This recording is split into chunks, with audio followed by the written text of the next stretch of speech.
tires, spray gun and paint. So let's start making of street lights from tires.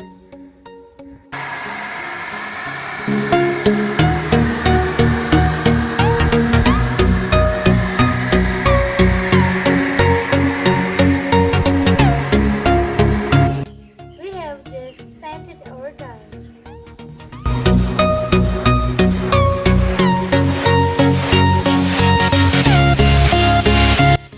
First give it a white color because when you give it a second color, it will look very prominent.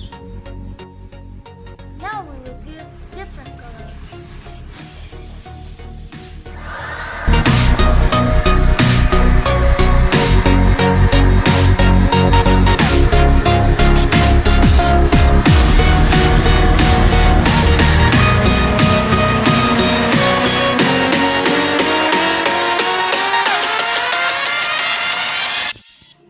Friends, after painting the tires, you need glass and support for the glass. These glasses are so sharp, it can cut your hand. Don't cut it at home.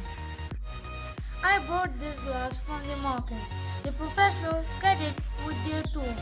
Don't ever cut this at home.